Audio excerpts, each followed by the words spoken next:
Kaon ka na, love. Hindi, joke lang. Ingat ka. Bye. Nakamusta kayo ni Honey? Sabi ko ang OA nyo, konting lakad lang, pahinga ka agad. Sandali lang, tol. Naubos sa energy ko eh. Akala ko rumoronda kayo. Parang tumatambay lang. Oo nga, pagsabihin mo nga itong mga to. Ginagawa mo dito? Kaya nga, di ba pahinga ka muna? Wala ka bang tiwala sa amin? Kaya-kaya namin to. Hindi, mga tol, napaisip kasi ako sa mga sinabi nyo. Lalong-lalo na yung sa'yo, Kulot. Na mas mananaig ang mga kasamaan kung walang gagawin ng mga mabubuting tao. Yung palang ibig sabihin nun? Evil triumphs when good men do nothing.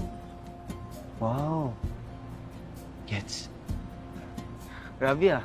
Naisip ko rin na kung nandito si Chelsea, hindi niya ako hayaang maging malungkot. Pipilitin niya akong lumaban. Tama ka, Kidlat. Alam mo, sure ako, nakangiti ngayon si Chelsea mula sa langit. Kasi unti-unti ka nang bumabangon. Oh, ano pa hinihintay natin? Ba't tayo release na? Baka may makalusot pa sa akin, di ba? Tara.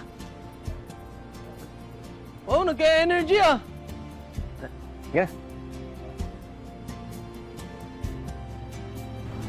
Basta, Boss Perel, harbor ko na yun si Dozer, ah. Babantan ko ng buhay yung traitor na yun. Oh, sali ako dyan, ah. Gusto kong makabawi sa traidor na yun. Sige. Magpakasawa kayo sa pagkastigo kay Dozer.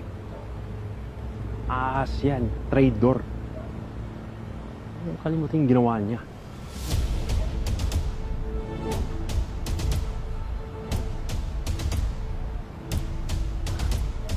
Si Raulo yata ito eh.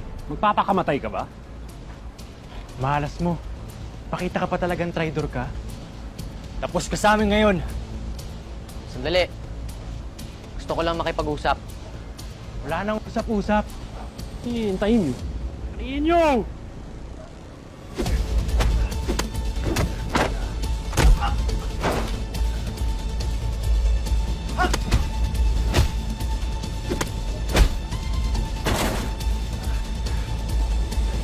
Galing ka, boy. Ang bala ko. Kaya mo sangkay? Ayoko ng gulo. Hindi tatapusin na kita rito. Sandali! May pakinabang pa ako sa inyo. Ano yun? Dalhin niyo ako kay Boss Matos. Siguradong matutuwa siya sa sasabihin ko.